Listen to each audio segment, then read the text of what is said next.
اعوذ باللہ من الشیطان الرجیم بسم اللہ الرحمن الرحیم رب اشرح لی صدری ویسر لی امری واحلل عقدۃ من لسانی یفقہوا قولی۔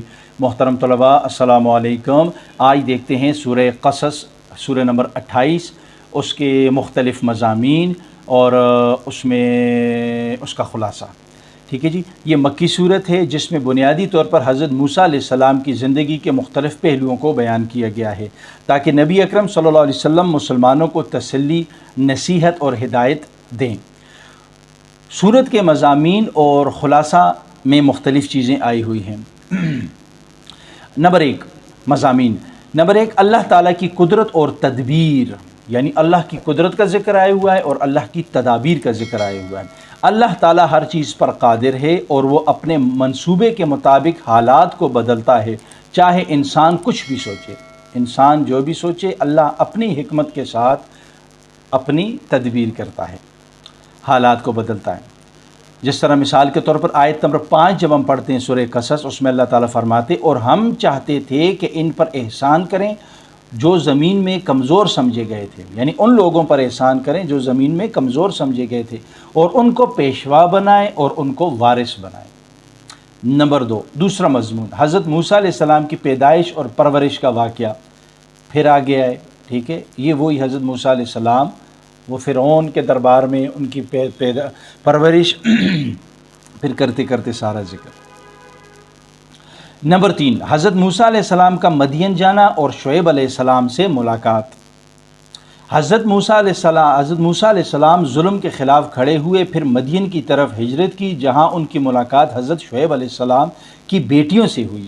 شعیب علیہ السلام کی بیٹیوں سے ملاقات ہوئی، اور جب وہ مدین کے پانی پر پہنچے تو وہاں انہوں نے ایک جماعت کو دیکھا جو اپنے جانوروں کو پانی پلا رہے تھے، اور ان کے پیچھے 2 عورتیں بھی دیکھیں جو اپنے جانوروں کو روک رہی تھیں، یعنی پانی پلانے سے۔ یہ واقعہ ہے پورا نا، پھر انہی میں سے ایک کے ساتھ شادی ہو جاتی ہے، پھر جب یہ واپس آتے تو ان کو نبوت ملتی ہے۔ آیت نمبر 23 میں اس کا ذکر ہے، نبوت کا ملنا اور فرعون کی طرف بھیجا جانا۔ اسی واقعے کے بعد ان کو نبوت ملتی ہے اور پھر ان کو فرعون کی طرف بھیجا جاتا ہے۔ پھر آیت نمبر 29، پھر جب موسیٰ علیہ السلام اپنی مدت پوری کر چکے اور اپنے گھر والوں کو لے کر چلے تو طور کی طرف انہوں نے آگ دیکھی، کوئی طور کی طرف آگ دیکھی۔ یہ اس کا 29 نمبر کی آیت میں ذکر ہوا ہے۔ فرعون کی ہلاکت اور انجام بد، یعنی جب دعوت دی گئی تھی حضرت ہارون علیہ السلام کو، حضرت موسیٰ علیہ السلام نے کہا کہ میرا ساتھی بنایا جائے، پھر فرعون کو جب دعوت دی، ان کی ہلاکت اور ان کا انجام بد۔ پھر ہم نے اسے اور اس کے لشکروں کو پکڑ لیا اور دریا میں پھینک دیا، سو دیکھ لو کیسا انجام ہوا ظالموں کا۔ آیت نمبر 40، قارون کی دولت پر غرور اور اس کا انجام۔ ایک مضمون یہ بھی ہے، قارون کو اس کے مال و دولت نے مغرور کر دیا مگر اللہ نے اسے زمین میں دھنسا دیا۔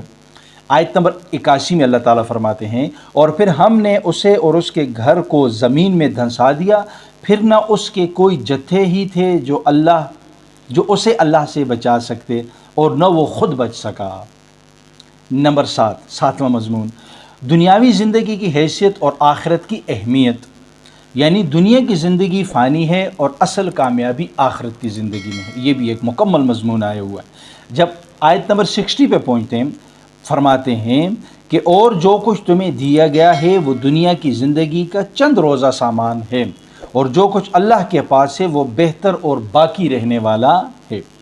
نمبر 8 آٹھواں مضمون سورہ قصص کا، قرآن کے مخالفین اس کے انکار کی وجہ سے خسارے میں ہیں، یعنی قرآن کے جو انکار کرنے والے ہیں، منکرین ہیں، وہ اس سے انکار کرنے والے اس کے خسارے میں جو انکار کرتے ہیں۔ بے شک جسے ہم نے قرآن عطا کیا اور وہ اس سے روگردانی کرے تو یقیناً وہ خسارے میں پڑنے والا ہے۔ آیت نمبر 55 میں اس کا ذکر ہے، یعنی کہ اس میں موسیٰ علیہ السلام کا مکمل واقعہ ہے، اسی کے ضمن میں پھر جو مخالفین ہیں اس کا ذکر کیا ہوا ہے، قرآن کی حقانیت کا بھی ذکر کیا ہوا ہے، قرآن کو نہ ماننے والوں کا جو انجام بد ہوگا اس کا بھی اس صورت میں ذکر آیا ہوا ہے۔ امید کرتا ہوں کہ اس سے آپ نے فائدہ اٹھا لیا ہوگا۔